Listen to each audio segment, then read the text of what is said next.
Lumapit ako kay Abby at inilapag sa harap niya yung itinimpla kong gatas. Bahagya niya akong nginitian. Salamat ko. Saglit siyang natigilan at nahihiyang natawa. Kalex pala. Pasensya na, nalilito pa rin ako minsan. Okay lang, masasanay ka rin. Naupo ako sa katapat niyang upuan.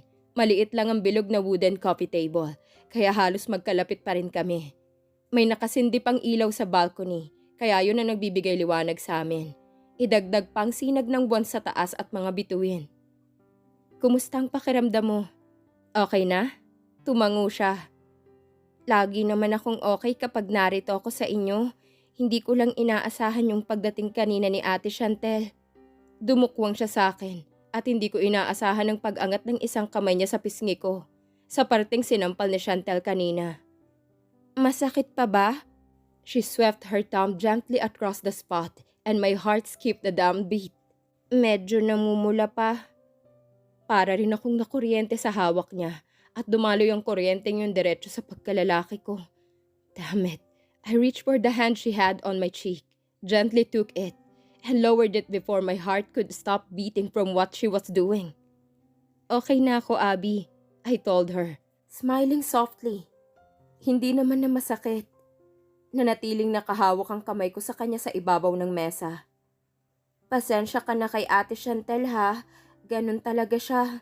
Nananakit siya kapag galit, pero kahit papano naman mabait siya kapag kalmado siya. Bahagya akong napabuntong hininga. Hindi ko maintindihan si Abby sa part na parang concerned pa rin siya kay Chantel sa kabila ng mga ginawa nito sa kanya. Sa sobrang kabaitan niya, pakiramdam ko hindi siya marunong magtanim ng sama ng loob. Hindi ko mapapatawad si Chantel sa ginawa niya sa'yo, Abby. I shook my head. Ni hindi ko kayang makipagkaibigan sa kanya kahit pa sabihing alang-alang sa'yo dahil kapatid mo siya. Magkakasundo lang kami kung lalayuan ka niya at hindi nakakantiin. Hindi siya nakakibo pero nanatili ang tingin niya sa akin. Ilang sandali pa binawi niya ang kamay niya na hawak ko at umayo siya ng pagkakaupo. Inabot niya ang gatas niya at humigop doon saglit bago niya ako muling harapin. Ano yung sinabi mo kanina kay Ate Chantel? Hindi ko kasi naintindihan nung nag-English ka. Nahihiya niyang sabi. Binaba kong tingin ko sa mesa at saglit na nag-isip para balikan yung eksena kanina. What did I say to Chantel? Muli kong iniangat ang tingin ko kay Abby nang maalala yon. Sabi ko ayoko siyang pakasalan dahil sa ugali niya. Ayoko magkaroon ng asawa na tulad niya. At ikaw ang pinili kong pakasalan. Hindi dahil sa obligasyon ko sa kasunduan o dahil sa awa. Pinakasalan kita dahil deserve mong mahalin ng totoo at irespeto. At kung hindi nila maibigay sa yung nararapat na pagmamahal sa sarili niyong tahanan, kami ang magbibigay nun sa'yo. Sinundan ng mata ko ang isang kamay niya na umangat at sumapo sa tapat ng puso niya. I don't know why she did that. Saglit na natili ron ang hawak niya at nang ibaba niya yon, bahagya niya akong nginitian. She rose from her chair and approached me. Without a sound, she positioned herself behind me. I felt her presence even before she leaned in, her arms wrapping around my neck in a gentle embrace. The unexpected contact made my pulse quicken, and I can feel her breath against my ear. Saglit na natiling ganun ang posisyon namin. Nakayakap siya ng maluwag sa likuran ko. Then her voice, soft and sincere, broke through the silence. Salamat ulit, Kalex, she whispered.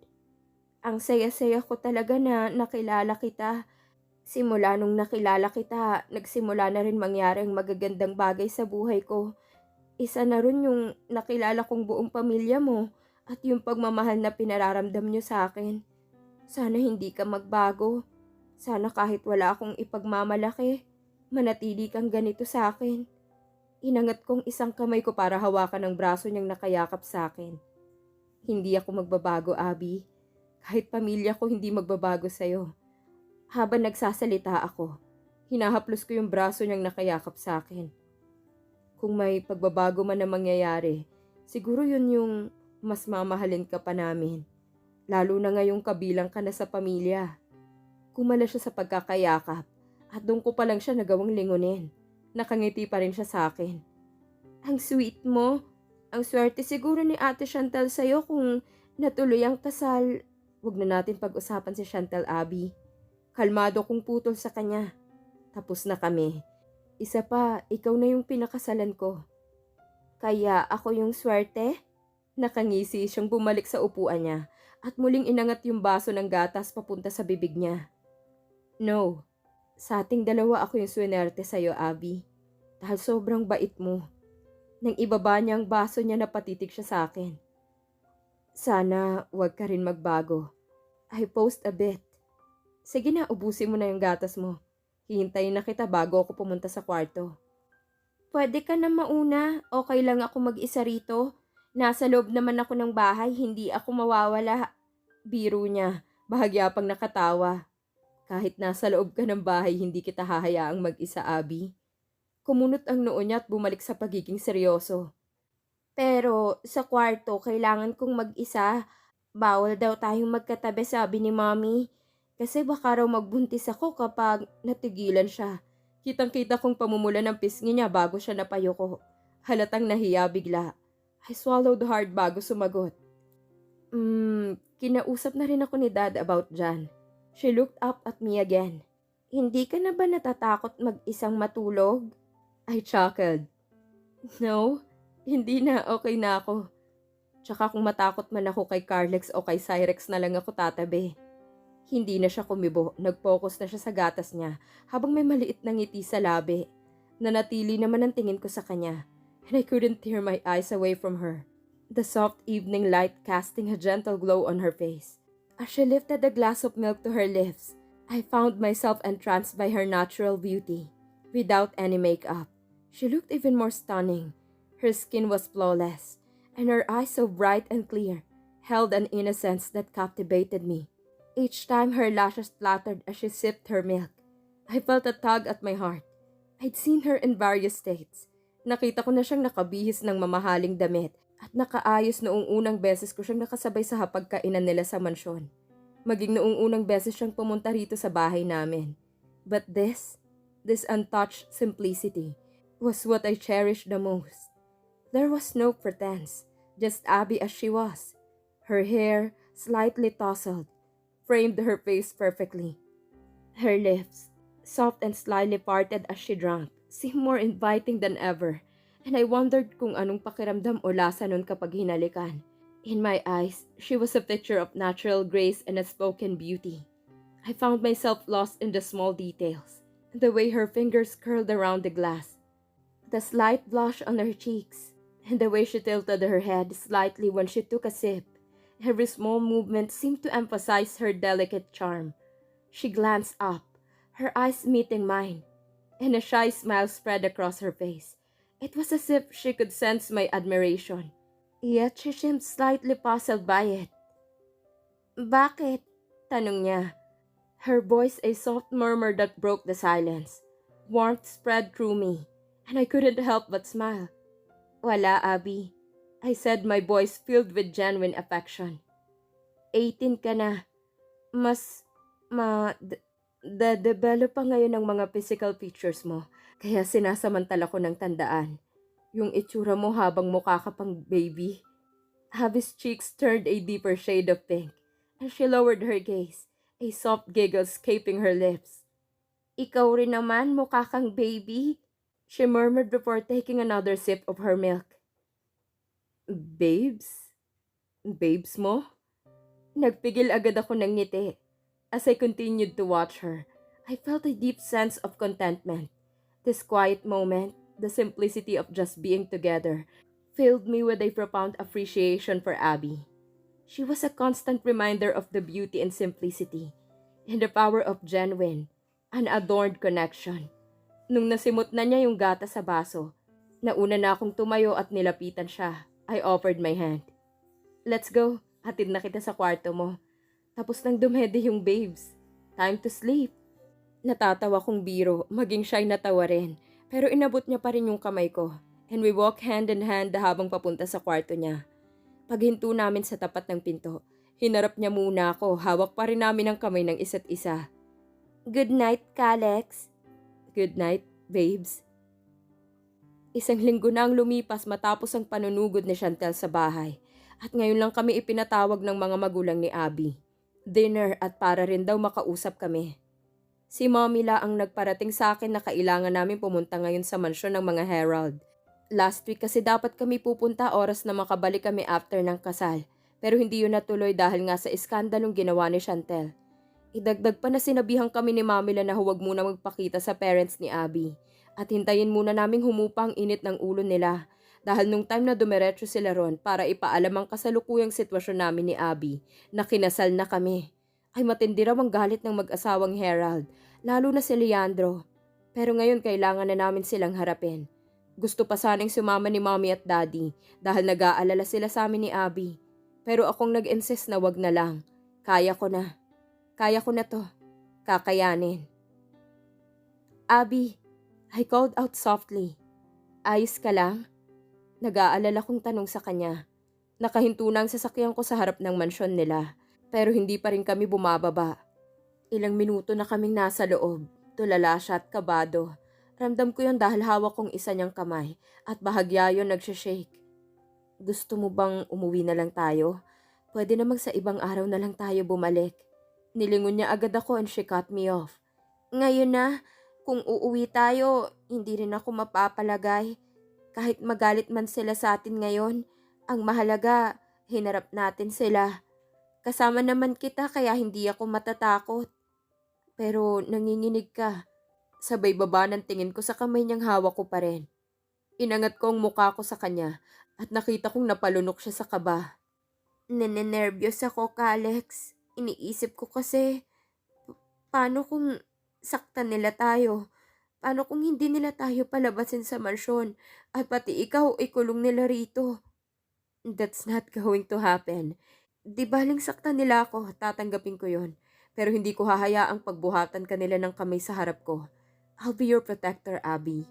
Magtiwala ka sa akin, Nakita kong nagtaas baba ang kanyang dibdib. Parang nakahinga ng maluwag. Tsaka siya tumango sa akin. Salamat, Kalex. Nauna akong bumaba sa sasakyan at mabilis na umikot sa side niya para pagbuksan siya ng pinto. Ini-offer ko muli ang kamay ko sa kanya to help her out. Matapos kong isara ang pinto ng sasakyan, inakay ko na siya patungo sa mansyon. Pagtapat namin sa malaking entrance, I felt my heart pounding, echoing the tension in Abby's hand-gripping mine. The ornate door loomed before us, a formidable barrier between us and the confrontation we had been dreading. Abby glanced at me, her eyes filled with anxiety. "Kalex," she whispered, her voice trembling. I tightened my grip on her hand, trying to infuse my calm and reassurance into her. Basta tandaan mo, hindi ko hahayaan na saktan ka nila. Hindi rin ako aalis sa tabi mo, I promise.